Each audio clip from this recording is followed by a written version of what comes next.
Good morning.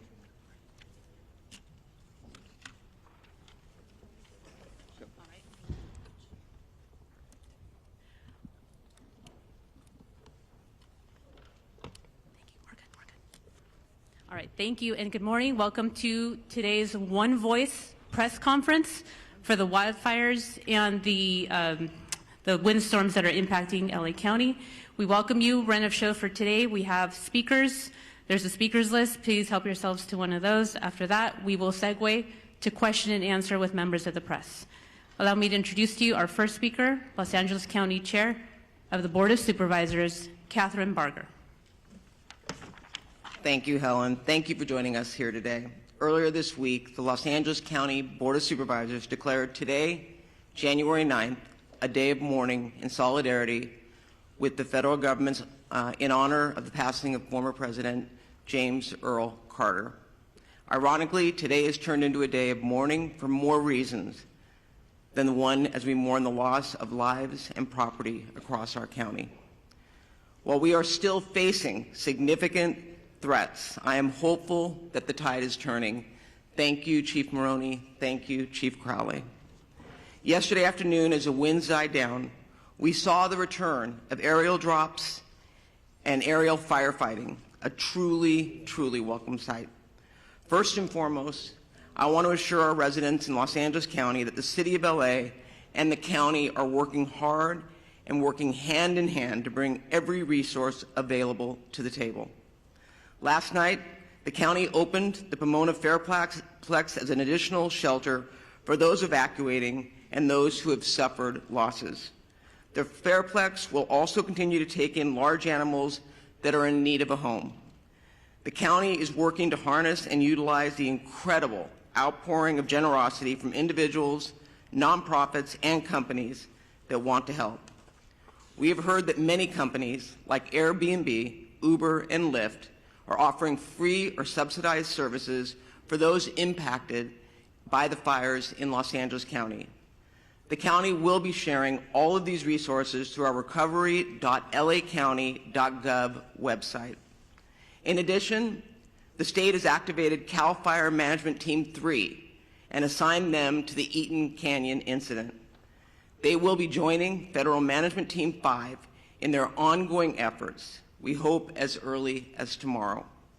CAL FIRE Team 3 will be tasked with overseeing victim search operations and damage inspections to facilitate debris removal operations and setting up disaster recovery assistance centers. This will allow Federal Management Team 5 to focus on firefighting operations and the active front. As Supervisor Horvath mentioned yesterday, wildfires do not care about jurisdictional boundaries. Between the city and the county, we are managing the various resources that are coming online with the increasing demands on our first responders. I saw this firsthand driving through the streets of Altadena yesterday. Driving up Lake Avenue, the devastation could not be missed. The number of homes, businesses, and buildings that were on the fire dwarfed in any sense of available resources. Altadena is a very unique and special part of the 5th District. It is a community that embodies the spirit of a big, small town, a community full of rich culture, history, and one that passionately supports the small businesses that drive its economy in the community.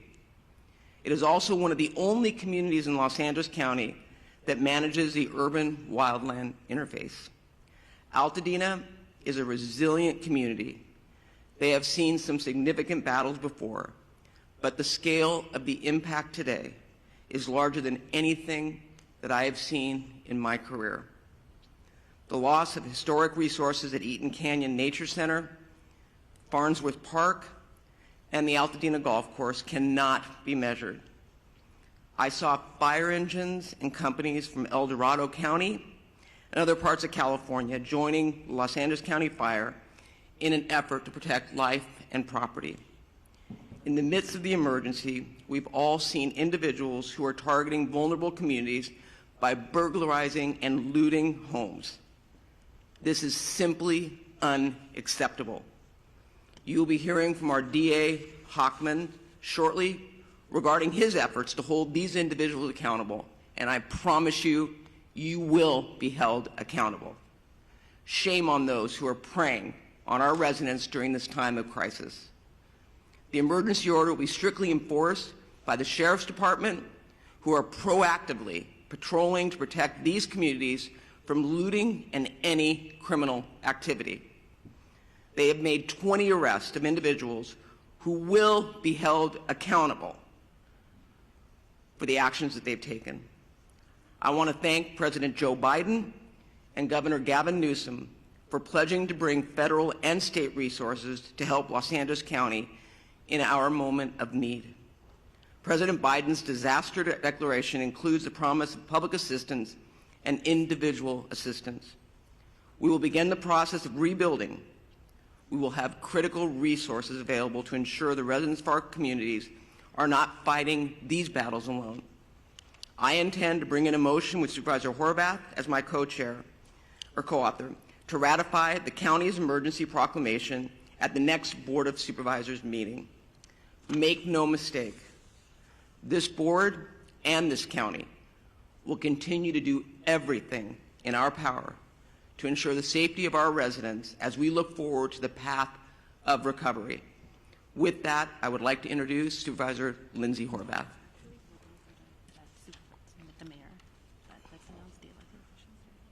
Okay, so who are we going to? Mayor Bass. I'd like to introduce LA City Mayor Bass.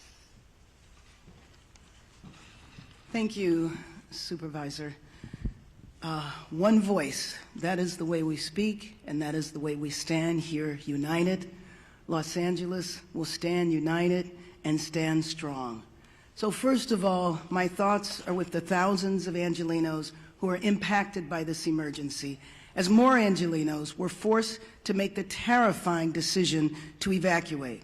Our priorities, of course, are to keep Angelenos safe and to protect homes. The winds continue to be of a historic nature and a key factor of this firestorm. For much of Tuesday, the unprecedented winds prevented air operations to continue. However, as of yesterday, the winds have allowed for air operations, and that has enabled significant progress against the fires in Hollywood and Studio City last night. And as of 7:30 this morning, evacuation orders in Hollywood have been lifted. Angelenos cooperated. The community stood together. They evacuated, and Angelenos should continue to proceed with caution. Air operations are continuing rapidly in the Palisades, in Sylmar, and across our region. We continue to see our heroes, from our LA firefighters and from personnel, families, neighbors from across the county and the state. We thank you. However, we continue to confront a big one-level firestorm. Historic winds and extensive drought have created a perfect storm that has driven people from their homes and have taken people's homes, and that has taken people's lives. I've been in the fire zones, and you can see how fast and devastating these wind-driven fires are. I know people from all over the nation are asking how they can help. So here are two essential ways. First of all, support the California Community Foundation Wildlife Recovery Fund at calfund.org, and support the Los Angeles Fire Department Foundation at supportlafd.org. And in addition to shelters, Airbnb is offering free temporary housing. Go to 211la.org for more information. This, as we know, is a regional crisis. So working together is the only way we will get through this. That's why I've been in constant contact with my colleagues at the county, state, and federal level. President Biden, Governor Newsom have assured us of full state and federal support. And of course, County Chair Barger and I are fully coordinated, as I am with all of the local elected officials. And our fire departments, police departments, utilities, and other critical agencies are coordinated as well.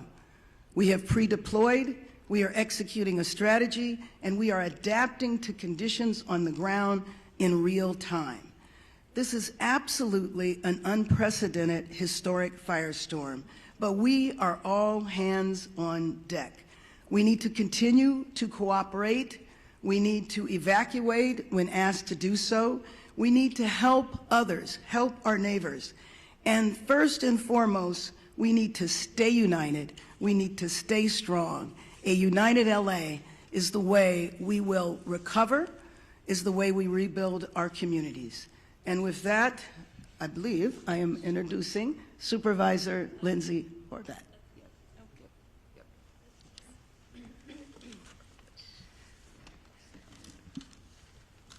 Good morning. The strength and resilience of Los Angeles County is more than anything we are seeing on the ground. I know this because of the relentless fight that our first responders, our firefighters, our law enforcement officials are putting forward, giving it everything they've got to take on each of these fires throughout the region. That being said, this is testing even the strongest among us. Last night, I personally received an alert from Nixle that I too was under evacuation warning, and I was put in the shoes of tens of thousands of Angelenos who have been facing this from the moment the fires broke out. No one should have to choose which priceless memento they're going to take with them or leave behind in order to stay safe, for their families to stay safe, for their communities to be safe.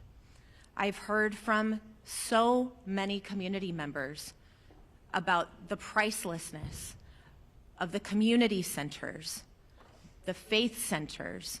I know that in the Palisades alone, there are more than 20,000 Jewish community members, and I was contacted by the Jewish Federation and the work that they are doing throughout the region to support the Jewish community. We've heard with the Eaton fire, the loss of so many faith centers throughout the Palisades fire, and so much more.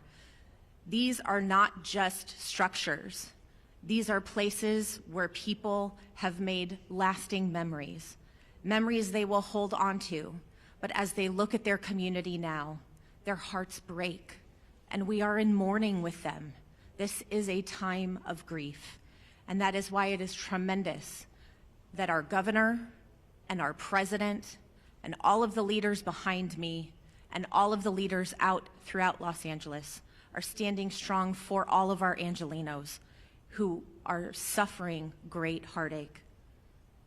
The Pacific Palisades has suffered immense loss, and my heart goes out to all of the residents who are continuing to try to understand what is left of their homes.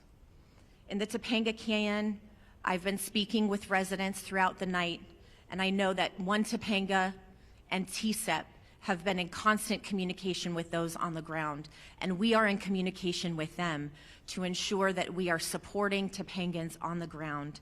I know there's this morning a fire active behind the lumber yard, and the chief has personally deployed resources to ensure that we are actively fighting the fires in Topanga. Topanga Canyon is a treasure, and we are fighting to protect it. Sunset Mesa, when you look at what is left, is heartbreaking. The community members of Malibu and Santa Monica, which last night declared a curfew because of the tragedy that they're experiencing on top of the fire, people trying to take advantage of this crisis. It's absolutely unacceptable, and we will all stand together to keep each and every neighborhood safe. The Hollywood Hills, my heart broke with you last night. I am grateful for the swift work and the aerial assault that took place in order to protect our Hollywood Hills quickly. When you saw a home go up in flames in Studio City, you wondered if that was going to be the next outburst. The residents of Studio City, we stand with you. And in Sylmar, we have at least achieved some containment of the Hearst fire, but we have a long way to go, and we are watching and standing with you. This is a moment where we will share detailed updates, but we will not forget that behind each of these updates is a person who deserves our support. With that, gas shutoffs continue to affect more than 15,000 people in Malibu from Brentwood Country Club to Pepperdine. A boil water advisory remains in effect for the Sunset Mesa community from Topanga Beach and Coastline Drive to the south on Shore Heights Drive on the north, and Topanga Canyon to Carbon Canyon Road in Malibu, including communities of Big Rock and Carbon Mesa. Metro fares remain suspended today thanks to the leadership of Metro Board Chair Hahn and our CEO Stephanie Wiggins. If you have essential travel today, please do so safely away from the areas of the evacuation orders. If you do not have essential travel, please remain indoors. For the latest updates and service impacts, you can go to alerts.metro.net.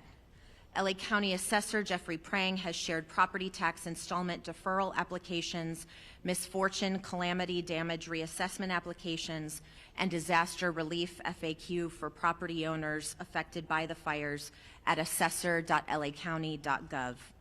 All LAUSD schools and Santa Monica Malibu Unified School District schools in the 3rd District are closed. With that, mental health supports are available through the county's Department of Mental Health. You can call 800-854-7771. Please use this resource. We know you are experiencing traumatic pain, and we want to do our best to help start healing. Thank you for the outpouring of support from across the county and across the country. Emergency Network LA is coordinating volunteers and support through enla.org. Our county is doing everything possible to respond to these fires until they are contained. And as Chair Barger referenced, today is a day of mourning. And in the words of former President Carter, our faith calls us to do all that we can, wherever we can, with all we can. And in this spirit, indeed in this moment calls us to do the same. Thank you. Next, I'd like to welcome LA County Fire Chief Anthony Maroney. So good morning. Thank you, Supervisor Horvath. I will be providing an Eaton Fire update in addition to a Region 1 update. The Eaton Fire remains estimated to be 10,600 acres, and growth has been significantly stopped. And we have 0% containment. We have over 879 firefighting personnel assigned, and mutual aid resources continue to arrive to assist with this firefight.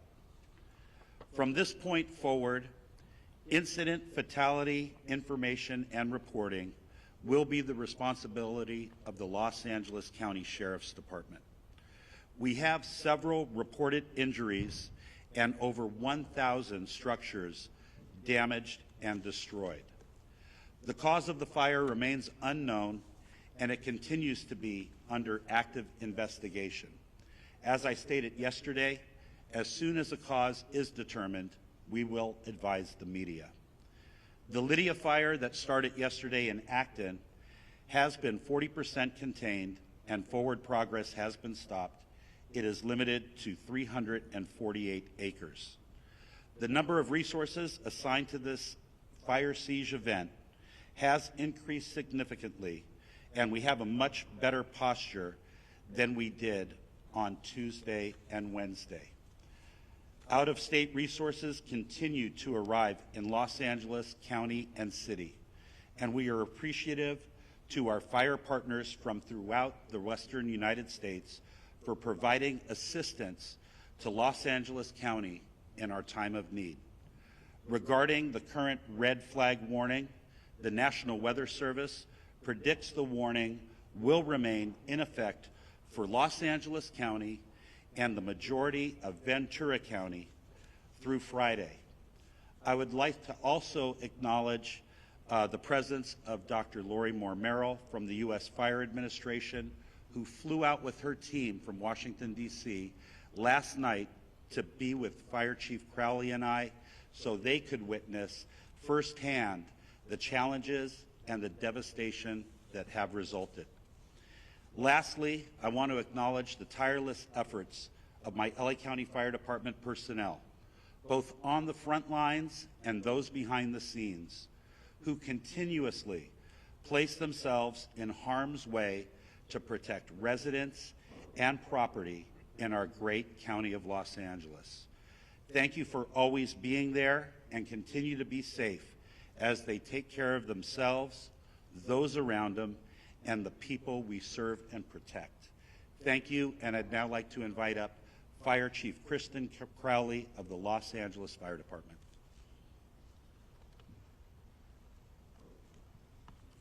Thank you, Chief Maroney. So good morning. We continue to battle multiple major brush fires in the city of Los Angeles and across the Los Angeles region. Today, we expect winds to subside somewhat, which will allow fire crews to increase containment lines. However, and I want to be very clear here as well, we are still under red flag warning with extreme fire behavior possibilities. Before I give you an update on several fires in the city of Los Angeles, I have to take a moment, for all the right reasons, to thank the residents of Los Angeles and their surrounding areas for heeding our instructions. Today, it is absolutely imperative that as we move into day 3 of this firestorm, all members of our Los Angeles community maintain vigilance. I will now give you an update of our activities that occurred overnight. Palisades Fire, as we know, started January 7th at 10:30 hours in the morning. Size at this point is 17,234 acres. We're in unified command, LAFD, CAL FIRE, LA County Fire, LAPD, and LA Sheriff. 0% containment. Extreme fire behavior continues to challenge firefighting efforts for the Palisades area.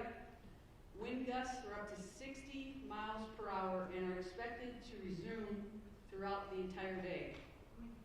Firefighters and air resources will continue to work to protect the community and infrastructures and gain control so that we can contain this fire. Damage assessments are ongoing at the Palisades Fire. However, preliminary reports estimate the damage or destroyed structures to be in the thousands. It is safe to say that the Palisades Fire is one of the most destructive natural disasters in the history of Los Angeles. We will continue to provide additional information as it becomes available. I'll move on to the Hearst Fire. January 7th start. The size, 855 acres. We're unified in command, LAFD, United States Fire Service, Angeles National Forest, and LAPD. 0% containment. Firefighters held the fire within a planned containment area and are successful, and we have established a perimeter. Crews were able to get a handle on a few of the flare-ups over the night. We will continue to strengthen our containment lines and create a number of dozer lines to minimize the fire growth. Next, Woodley Fire started on January 8th. The size, 30 acres. Containment, fully contained, and we are using fire patrols to monitor the area for any flare-ups. The fire has been declared as a knockdown, and there are no current threats. Next, the Sunset Fire, which is in the Runyon Canyon area, started last night, January 8th. Size, 42.8 acres. Forward progress, I'm very glad to share with everybody, was stopped, and the crews are working to put out spot fires within the perimeters and to keep the wind from spreading any additional embers. As of 7:30 this morning, all evacuation orders have been lifted. This fire was rapidly and aggressively attacked by using coordinated air and ground fire suppression efforts. Residents heeded our timely evacuation orders. More information to come on that. Next up, the Sunswept Fire, which is in the Studio City area. As I talked about all the previous incidents, On top of this, our fire department was faced with another massive challenge. A very large structure fire encompassing 2 large hillside homes with heavy fire, which exposed brush, broke out in the Studio City area of Los Angeles. The high winds caused the fire to extend within the adjacent brush, potentially causing another additional brush fire. Our LEFD poured all available resources into this fire, and through a combined effort, were successful in preventing another devastating brush fire. Our firefighters stopped the forward progress at just under 1 acre. Also, to be clear, all of the incidents that I just spoke about are all under an active investigation. Let's talk about the preparations for today. The LAFD continues to augment and recall all of our firefighters to fill every single available seat on every single available apparatus within the city of Los Angeles. Firefighters continue to move into the Southern California region from across the western region of the United States, and we are very, very grateful for any assistance that we are receiving. Weather conditions are beginning to turn favorably, which will allow us to increase our containment lines. Again, our primary focus remains on impacting and affecting rescues and saving lives while protecting property. The multiple incidents across the city and the region continue to tax our firefighters. However, rest assured that every single firefighter, first responder, law enforcement officer across the region remains 100% committed to protecting our communities. Here's your call to action. Stay informed with trusted news and official updates. Be prepared to evacuate if you live near a wildland area. Follow all evacuation warnings and orders without delay. We also ask the public to stay off the roadways and away from any impacted areas, which we want to make sure there's zero room for any other issues when it comes to delays for our firefighters, first responders to get to where we need to go. I want to take just a moment to thank every single Los Angeles resident who's been impacted by this for staying vigilant, supporting our first responders, and helping your neighbors. Thank you to Mayor Bass, our city leadership, everybody that is here. As you can see, we stand with every single community member, business, anybody that's been negatively impacted by all of these incidents. We stand with you. We're going to remain strong with you as well. And I tell you, we're throwing everything at this that we possibly can, and we're going to move through this and continue to support one another. With that, I will go ahead and introduce our next speaker, which is Sheriff Luna. Sir? Good morning, Robert Luna, the Sheriff of Los Angeles County. Currently, we have well over 400 sheriff's personnel that are still actively deployed to the fires, in addition to our normal staffing for patrol-related functions throughout the county of Los Angeles. Deputies continue to assist our residents with evacuations. They are performing a lot of humanitarian missions. So many stories to share, don't have time right now. Providing food and blankets to people, rescuing people who, unfortunately, did not evacuate when they were asked to. So you've heard it over and over up here. A lot of the stories of heroic actions by our deputy sheriffs, police officers, or firefighters, a lot of them are taking place from people who did not choose to evacuate, putting their own lives at risk. So please, if you're asked to evacuate, because it's not only your life you're putting in danger. We continue to conduct roving patrols, manning hard road closures, providing security in evacuation areas to prevent anyone who may be tempted to engage in criminal behavior like looting. It was mentioned earlier before by the supervisor, and I'm going to make this crystal clear to everybody out there. Over last night and this morning, we are up to 20 individuals who chose to go into our areas and deprive these poor people who have been through so much of their property. Absolutely unacceptable. And I'm going to give direction to our department members. As you know, when we have an evacuation order by law, if you remain in that area, you are guilty of a misdemeanor. If you commit certain crimes, it could jump up to a felony. I'm going to be asking our employees to start enforcing that. That is very different than a curfew. Why? Because it's 24/7. I don't have to wait for the sun to go down or the sun to come up.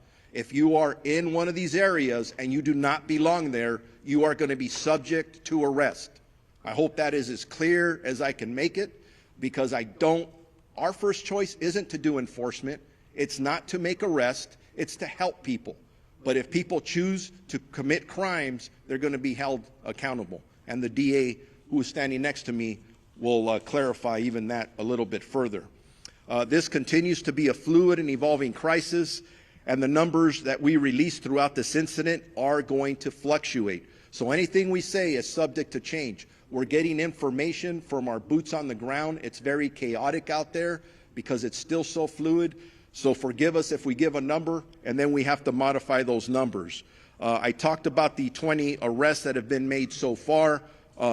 Unfortunately, I do expect that to go up. We're not going to tolerate that kind of activity. We have substantially increased our deployment of deputies at the fixed traffic post and are trying to limit and clear out any unauthorized vehicles or people in these areas. I do want to talk as we are summoning more resources. I have been in contact with the chief of the Office of Emergency Services for the state of California. Obviously, that's done at the direction of Governor Newsom.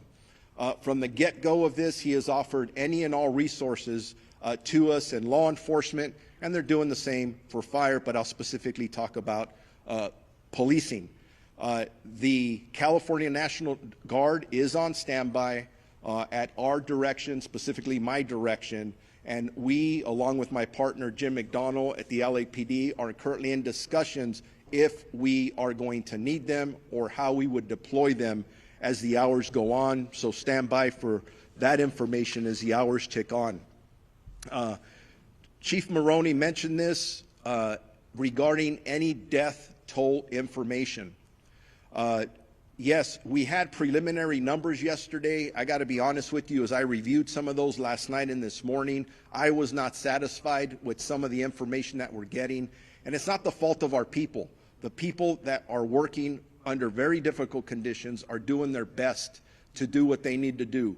At one point, we'll be able to do a more thorough search of these impacted areas. Some of them look like a bomb was dropped in them, where we will be able to bring in canines and other things to help us hopefully not discover too many fatalities. That's our prayer. But this is a crisis, and we don't know what to expect, but we're ready for everything. So all information, at least on the county side of this equation, we're working with our coroner's office. We'll figure out those numbers. So be patient with us when you ask us about death toll numbers. Right now, frankly, we don't know yet. We eventually will. Evacuations overall for Palisades, Eaton, Hearst, and Lydia fires. The number in both county and city areas, evacuation orders are impacting 179,783 residents. That's nearly 180,000 people in Los Angeles County that are currently under evacuation orders, with another close to 200,000 residents that are under evacuation warnings. I cannot emphasize enough that I urge residents that are asked to evacuate to follow our warnings. I gave some examples earlier. I'm going out through my staff, hey, give me some stories where our deputies are just constantly putting their life on the line, and in every example I'm given is as a result of somebody who chose not to evacuate. I don't want to tell those stories anymore. I don't want to give stories of our first responders being injured, specifically our communities being injured. Please, if you're told to evacuate, evacuate. Two of our sheriff substations are out of power, running on generators. That's both our Altadena and Crescentia Valley stations. They're right in the thick of things. They're engaged in all of the work that I've described. The issues of mutual aid. Will consistently evaluate and reevaluate the needs for more law enforcement personnel. But I can tell you I'm getting calls from all over this region, from other sheriffs and police chiefs. Everybody wants to help. and that's awesome. That's part of our profession. Very proud to be part of it. The last thing I'll say is, for any specific information regarding evacuation orders or warnings or any road closures, and there's a lot of them, please go to lacounty.gov/emergency. Thank you very much. And with that, I am going to introduce the Chief of the Los Angeles Police Department, Jim McDonald.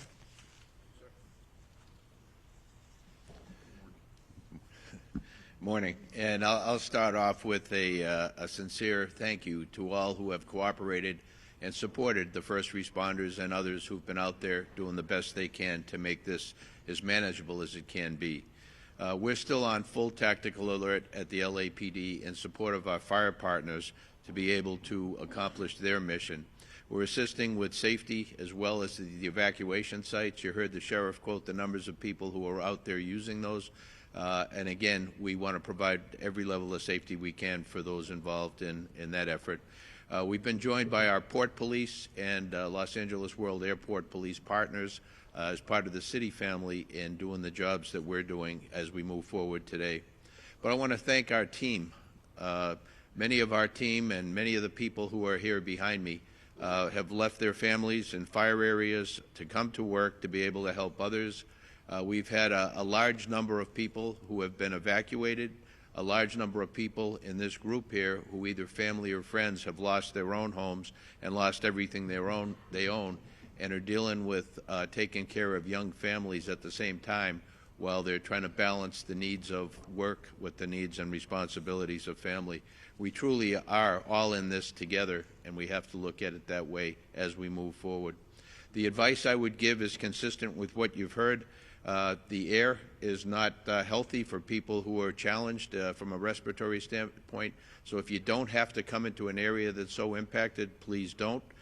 Traffic, we're trying to maintain ingress and egress to our emergency areas for first responders in particular.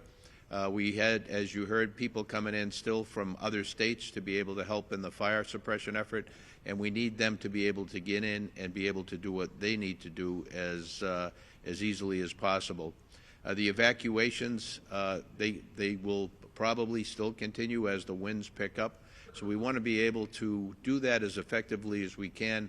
Again, I said thank you for the cooperation, but I ask for additional cooperation should the need arise as we move forward. This is anything but predictable. We're thankful for the wind conditions we have now and the ability for our fire partners to try and make up for lost time, to be able to put containment around several of our burn areas and to be able to move forward on that. But again, I just want to say that you've heard from, and you'll hear in a minute from the DA, but from the sheriff about our crime suppression efforts. For those who want to take advantage of others, we're there. We're going to be there, and we're going to be working to hold you accountable for what you're doing in that regard. But as this runs its course, fatigue will certainly become a significant factor for those who are both directly involved in the operation as well as members of our community. So again, we are very thankful for the people who are doing this on all of our behalf, but we need to stick together. We need to support each other, and this is a thing where morale is a big deal for both the community and all of our folks. So take care of each other out there, and let's do the best we can. Thank you. Now, I mentioned our DA Hochman. It's now my pleasure to introduce the newly elected District Attorney of Los Angeles County, Nathan Hochman.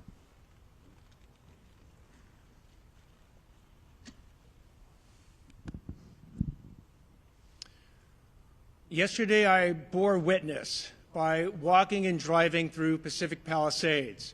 I ended up at my sister's house, a house where she and her husband had raised 4 boys, celebrated birthdays, barbecues, and whatnot, and that house has been burned to the ground. And not just her house, but all her neighbors. Up and down each one of the blocks I traveled, those houses no longer exist.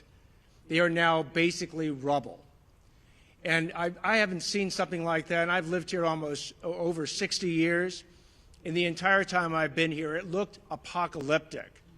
Not since the 1990s, when Los Angeles was hit with the fires, the flood, the earthquake, and the riots, have I seen such disaster occur here in our city. But like back then, Los Angeles has true grit. It has resilience. And it will rebuild, and it will rebuild better than ever. But along the way, there might be people out there who want to take advantage of the people who are suffering these tragic losses. These criminals need to hear, as they've heard from the sheriff, as they've heard from Chief McDonald, an unmistakably clear message that if you want to go ahead and loot, if you want to commit burglary, if you want to engage in grand theft, if you want to engage in these internet scams where you're going to take advantage of people who are going to be seeking insurance and government benefits, you will be arrested, you will be prosecuted, and you will be punished to the full extent of the law. And the reason I want to send this warning now is I don't want any mistake later that somehow they thought, oh, it's not a big deal. It's a huge deal. These acts are despicable, and we will prosecute them with maximal punishment. So I want to make sure that message is received loud and clear, because the first responders in this situation have been simply heroic. As I was in Pacific Palisades, I not only saw fire departments from LA County and LA City, I saw Rialto, Poway, Redding, fire engines from across this entire state that have come to our rescue. And thank you. Thank you to all the first responders. When it comes to law enforcement, it's an all-hands-on-deck operation with law enforcement and the DA's office. Again, detectives are putting on uniforms and getting out there on the streets to protect us. We owe them a huge thank you. And from the DA's office, if we do get these cases, please be on notice that we are going to try and deter you from committing the crimes in the first place. But if you do commit these crimes, do not expect anything else than maximal punishment. I'll now introduce LA County Public Works Director, Mark Priscilla.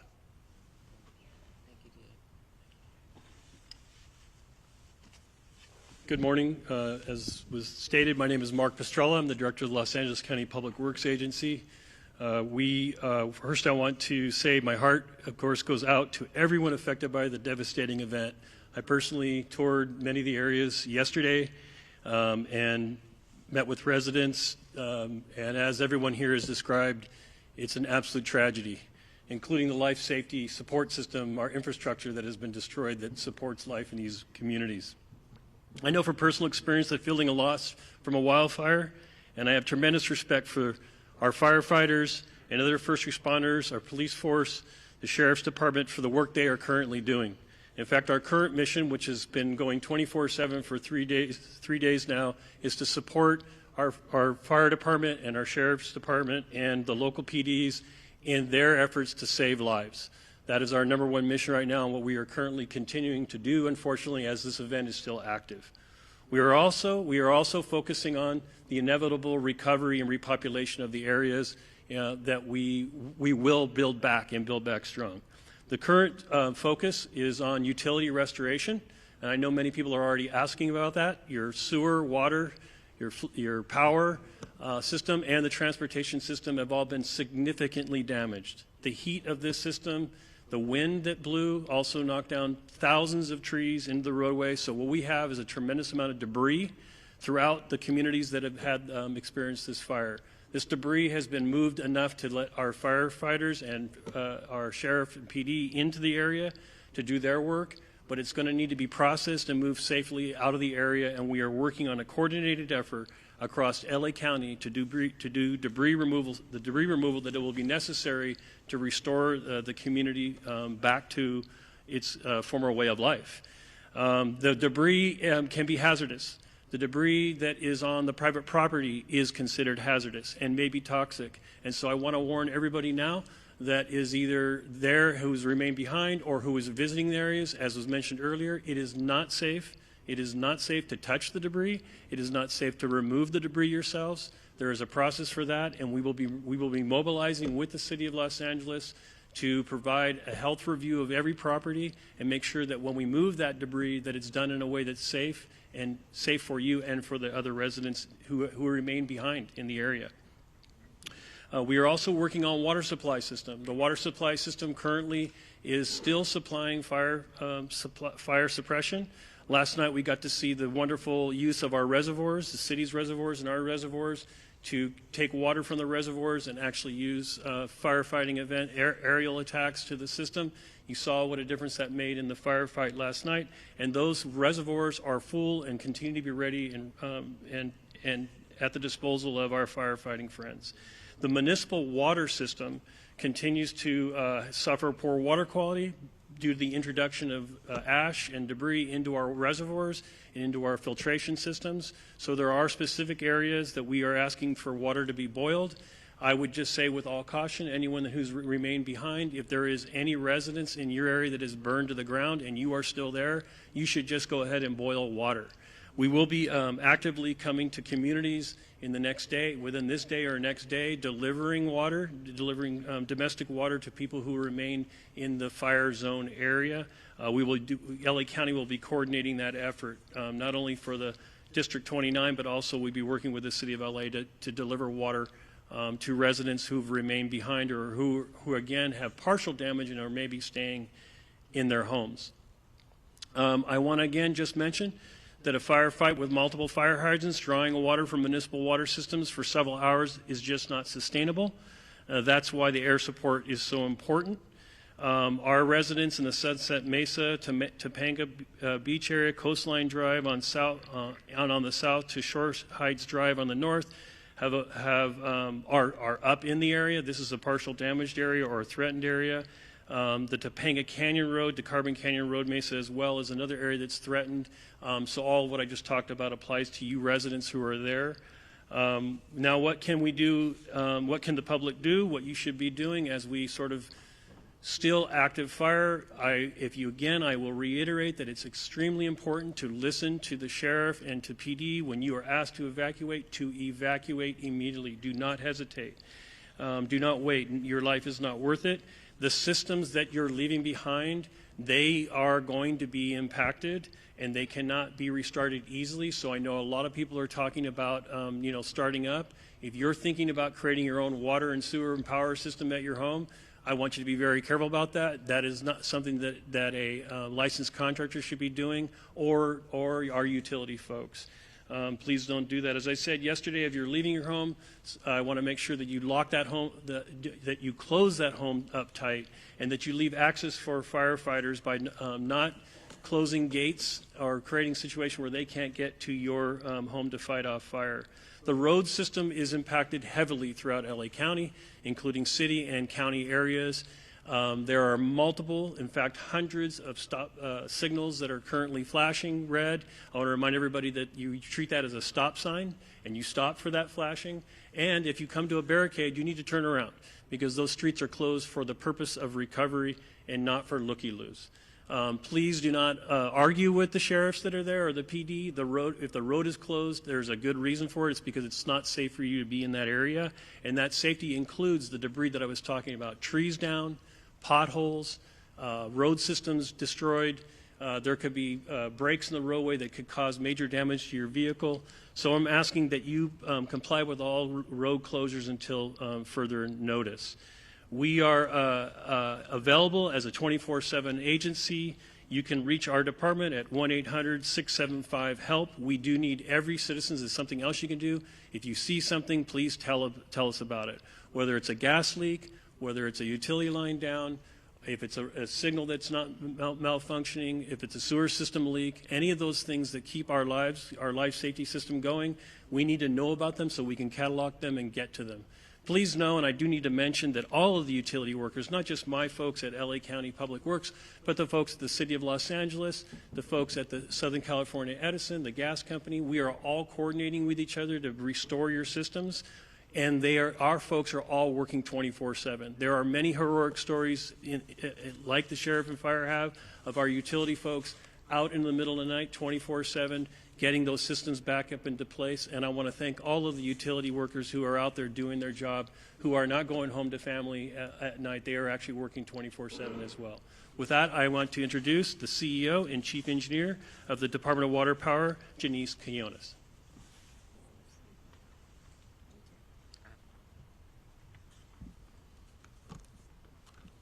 Good morning. I am Janice Quinones, CEO and Chief Engineer of LIDWP. LADWP crews continue to work around the clock to restore power and support firefighting efforts. On the power front, we have restored about 200,000 customers so far since the windstorm started. And as of this morning, we have approximately 95,000 customers out. We have 118 crews, DWP crews, working around the clock to restore powers as fast and as safe as possible. We're expecting our mutual aid crews coming from PG&E to arrive today and support the restoration efforts. Our restoration times are ranging from 24 to 48 hours. We are prioritizing wires down, so if you see a wire down, please call 911 and we'll send crews immediately to make the area safe. However, if you live in the fire-impacted areas or near those areas, you might experience longer outages, mainly because either our equipment has been compromised due to the fire, we're not able to access the area yet, or we're proactively shutting out the power for the safety of our firefighters and first responders. On the water side, the boil water notice for Palisades on zip code 90272 continues in effect, and it will continue in effect for at least 48 hours. I have water quality engineers taking samples around the system to ensure that the water quality remains a priority for our consumers. We continue to support LAFD and CAL FIRE and water supply issues and firefighting response, including opening our water reservoirs, as mentioned by Mark yesterday. Hollywood Reservoir was a critical asset when we were fighting the Sunset Fire. So all our reservoirs are open, that are open air for air assets, and we continue to work around the clock with other water agencies to increase the supply and pressure of the water system, including Metropolitan Water District. I want to end this by thanking DWP crews and personnel for their commitment and efforts to support the restoration of LA. Thank you. Thank you very much for that. And now, Chair Barker. I also want to, we recognized President Biden and Governor Newsom, but we also have here with us today Congressmember George Whitesides, Congressmember Laura Friedman, Senator Sasha Renee Perez, Assemblymember Celeste Rodriguez, and Malibu Mayor Doug Stewart. Make no mistake, we are all working together, and I want to thank you all for being here. I know our Congress representatives flew in, and we appreciate it, and we are all in this together. With that, we'll take some questions. Thank you, Chair Barker. So just a couple rules of the road. So I'll call on you. When you get called upon, please announce your name and which media outlet you are with, and we'll start right here in the middle. Jonathan Pigliotti with CBS News. For Mayor Bass, please. Mayor, LA County is in a panic state. It began 2 days ago with the Palisades fire. My crew and I arrived shortly after it started, and for several hours we watched as hundreds of homes in a neighborhood burned to the ground. We did not see a single fire engine. We watched as Good Samaritans guided traffic. There was fear and there was a lot of confusion. You were out of the country at the time. Shortly after the fire started, a press release was put out warning of this fire behavior. My question to you is, what explains this lack of preparation and rapid response? Let me just say, first and foremost, my number one focus, and I think the focus of all of us here with one voice, is that we have to protect lives, we have to save lives, and we have to save homes. Rest assured that when did not happen. Assured, let me finish. Rest assured, when that is done, when we are safe, when lives have been saved and homes have been saved, we will absolutely do an evaluation to look at what worked, what didn't work, and to correct or to hold accountable any body, department, individual, etc. But my focus right now is on the lives and on the homes. Do you think your leadership was effective while responding to this disaster? I just said what I believe is the most important thing for us to do right now, and that is going to continue to be my focus. Thank you. Thank you. Thank you. Let's go to the middle with the laptop. Before we go on, I want to introduce, because this is an important announcement we made, the U.S. Forest Service Fire Chief Robert Garcia has an announcement regarding a decision being made on the National Forest. Thank you, Supervisor, and I'll be brief. I just wanted to share that in the overnight hours last night, the U.S. Forest Service, in an effort to reduce calls for service and reduce potential risk for wildfire, we've made a decision until further notice that the Angeles National Forest is closed. And so we'll get some additional information out, press release, that kind of information on the details of that closure, but it's similar to the types of orders that the county and the city have instituted regarding curfews and access and that type of thing. So the Angeles National Forest will be closed till further notice, likely till we get through this current fire weather event. Thank you for that. We'll go in the middle. Name and media outlet, please. Hi, Thomas Fuller from the New York Times. For Chief Luna, I just wanted to follow up on what you said about you weren't satisfied with the information that you were getting on fatalities. It's been widely reported that there were 5 deaths, at least 5 deaths. Do you believe that death toll is not accurate, and do you think it's less than that? Based on all the information that I've received in the last probably 8 hours, I want to be more confident in the specific information that I'm getting. So what we're doing now is going back through everything because you got to understand the urgency, the chaotic nature of what we're dealing with, and we're still in the middle of that. So I want to make sure that as we go forward, at least for the Sheriff's Department, we're actually having our homicide unit involved because they don't only do murder investigations, they do death investigations, that I'm going to change the system and verify each number. Because I don't care if it's just one, that's somebody's family. That's somebody we love and care for. So I want to make sure that's solid before we start presenting that information.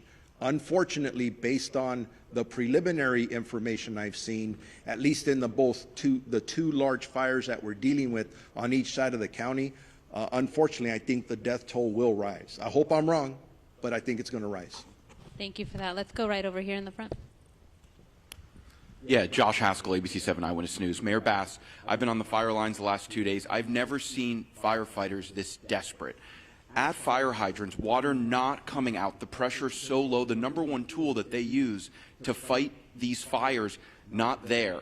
How frustrated are you about that? And also, I'm getting texts right now from the Palisades Highlands community. We're almost 48 hours after this fire started. There's not resources up there. The hydrants aren't working. Where's the National Guard? Where are miles and miles of water tenders? How are we addressing this? Your Well, reaction. first of all, you asked me, was I frustrated by this? Of course, because we all know that this has been an unprecedented event.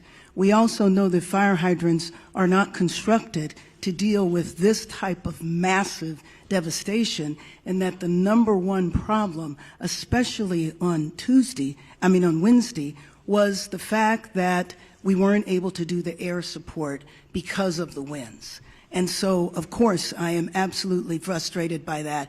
I am not sure that is correct, that there are no resources up there, but rest assured, as soon as we are done here, I will follow up on that. But those homes, the first day and a half, there were homes up there that had been protected by the fire. And then I went up there yesterday and there were That had lots been of protected? that it basically had been saved. Obviously, the fire's moving different directions, but when I went up there yesterday, there were not a lot of resources. We drove around, and then I know that things got worse up there. I'm just wondering, now that we move 48 hours past, how are we addressing these water problems that are continuing, and is it acceptable that they continue? Well, let me just say that the water problems are a little better now because the winds are such that we can go up and have the air support.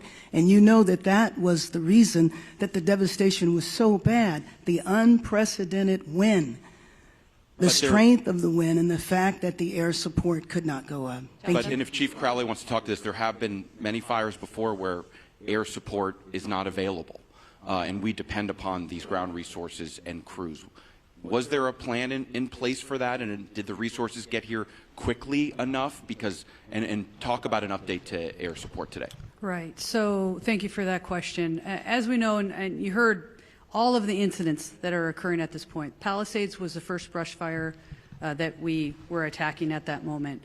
You talk about specific pre-deploying. We put resources in place, pre-deploying, knowing that the winds were coming. With that, when the fire did light and take off, rapid response. Very dynamic situation. Air to ground resources coordinating. Now with the winds, I don't think we can overstate that enough. There's no excuse in regard to the winds were too much, but the reality is the winds are so dynamic, and at that tipping point, when our resources, air resources were grounded, that changes our strategies and tactics. We called for the world in regard to the number of resources and what we needed, who we needed, immediate need. Every single resource that was available at that moment responded. You talked about 48 hours later, where are we now, right? Again, I already spoke on if we don't have water, we find water, we use water tenders, we draft water. The fire department, first responders, we're going to do everything in our absolute effort to do what we can do with what we've got. The good news is, with the wind subsiding, you're going to see water drops, you're going to see rotary, you're going to see fixed wings all day, unless something changes. Again, I did say 60-mile-an-hour wind gusts even today. So very, very dynamic situation. With that, also, you said about the other homes, no fire resources there. As winds change, our resources change, we redistribute, we move, and that's the dynamic situation that we are in, even in day 3. That's what I wanted to say about that. Thank you. Go right behind. Go ahead. Thank you very much. Madam Mayor, I have another question for you. Bob DeCastro over here from Good Day LA, Fox 11. Another issue, another concern about resources and in particular staffing as well. And we heard from firefighters even on the front lines expressing frustrations about, obviously it's a challenge right now. They're bringing in firefighters from all across the western region. But can you address the criticism now over the budget issue and the slashing, $17 million slashing? I think if you go back and look at the reductions that were made, there were no reductions that were made that would have impacted the situation that we were dealing with over the last couple of days. And then there was a little bit of confusion because money was allocated to be distributed later on, which was actually going to support salaries and other parts of the fire department that were distributed a little later. So I think it's most important to understand that we were in tough budgetary times, everybody knew that, but that the impact of our budget really did not impact what we've been going through over the last few days. Again, back to the unprecedented windstorm, wind at such ferocity that we haven't seen in years, is the context in which we were dealing with it. Thank you. Thank you. Let's go over here on this side. Did you have your hand up with the blue? Name and media outlet, please. Hi, Grace Tui with the Los Angeles Times. I was hoping Chief Crowley could talk a little bit more about the start of the Palisades fire. We'd heard that I know we don't know why it started, but we'd heard that it started possibly in a garden in someone's backyard, if you could confirm that. And then how long do we know it took for it to actually reach homes? And I know you said that resources were pre-deployed, but do we know were there actually fire crews in the Palisades when it did start? Right. So I'll start with your second question, and we'll go back. I'll just start with your first one. As for where the start of the fire was in the Palisades fire, again, currently under active investigation. We have our arson investigators that are out right now as we speak, and they are actively investigating. As soon as we have information, we will share that with all of you. I know there's obviously, for the right reasons, a lot of interest in that. So with that, we'll circle back. When we come to pre-deployment, yes, we had our local fire stations that are assigned, Fire Station 69, Fire Station 23 in the Palisades area. They were fully staffed. Also pre-deployment in those areas, and we can also share the exact locations of where they were, how much we bolstered in regard to resources in the Palisades area. And also, mind you, we pre-deploy in the very high fire hazard severity zones, knowing that those are the communities most at risk during a wind event. So not only did we pre-deploy in the Palisades area, but also in other critical areas within the city. I don't know exactly, but we certainly can get that to you. Thank you. Hi, Dakota Smith with the LA Times. I have a two-part question again for the two fire chiefs. First off, have drones, unauthorized drones, been a problem, and have they hurt firefighting efforts? Secondly, in terms of the LAFD hydrants, was there any scaling back of the inspection of those hydrants in the last year and did that affect the firefighting effort, to Chief Crowley? Sure. Thanks. So as for your first question with the drones, I don't have any information on that, so I can't share anything with you on that. In regard to the hydrants, historically, January is our hydrant testing phase. What I can tell you is we work closely with the Department of Water and Power. Those hydrants themselves are DWP's hydrants. They're to service the fire department. We partner with DWP in regard to that testing. Now, the very dynamic situation of where we are currently with the wildland season, if you may, there was a decision to postpone. We did not, in regard to the January start date, we have all year to test them. And also, mind you, our local fire stations are every single day going up and down the streets and looking at our hydrants. If there's any damage to hydrants, we report those as well. We were just kicking off that time frame of the beginning of the year when we normally would. What we did was postpone that until, because of the call volume that we're dealing with, and we're working closely with DWP at that point. I don't think it negatively impacted our abilities in this specific area. Thank you. Thank you. In the third row there. David Zahnizer with the Los Angeles Times. I have a two-part budget question. My first part is, can you talk about the reserve fund? Last year, there was a lot of concern that the reserve fund had fallen below 4% and was heading toward that 2.75 number that I think makes it difficult for the city to authorize spending. Do you know how low it has gotten at this point and how quickly you're burning through the reserve? Do you want to go with your second question too? Sure. Go right ahead. The second question is, do you have any concern about blowing through the reserve before the state and federal money will arrive?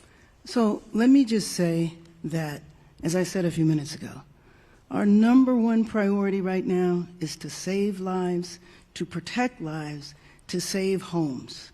I'm not here to talk about the status of our budget. If you would like to do that on another occasion, that would be fine in terms of the reserve fund. I don't have those concerns right now, and I will say that after our first priority, then we will look back at everything that was done to do an evaluation to see what worked and what didn't work. Thank you. Thank you. We are over time. However, we will have one-on-one interviews. CAL FIRE wants to give an update on structures, et cetera, to get a clarification. I think it's important for you to highlight the numbers. Excuse me. Good morning. My name is Todd Hopkins. I'm one of the incident commanders for the CAL FIRE incident management teams. Of the thousands of structures, I just want to clarify, that have been destroyed, we get this initial intel from intel flights, and what they do is they pick up heat signatures, and we base off those heat signatures an estimate of what structures are destroyed. What I want to clarify is that a structure, it doesn't necessarily mean that it's a residential structure or a commercial structure. It could be a vehicle, it could be an outbuilding. So we do have people, damage inspection teams that are on the ground that will go out to every single home. They will catalog whether a house is destroyed, if it's partially destroyed or just damaged, and all that information will be turned over to the city and to the county once the damage inspection teams get done. So although we know that there are many homes destroyed, the thousands of structures can mean many different things besides just a home. So thousands of structures, yes, but that could be a motorhome, that could be a car, that could be a shed. It could be a residential structure. So I just wanted to make that clarification. Thank you very much. And we are end of press conference, one-on-ones. We also have Spanish. We will conduct that over here to the side with Sheriff Luna and a representative from LA City Fire. Thank you. Thank you. Thank you for clarifying that. I think that was important to clarify. I didn't get it. Now I get it. Sort of. From Air 25, they picked it.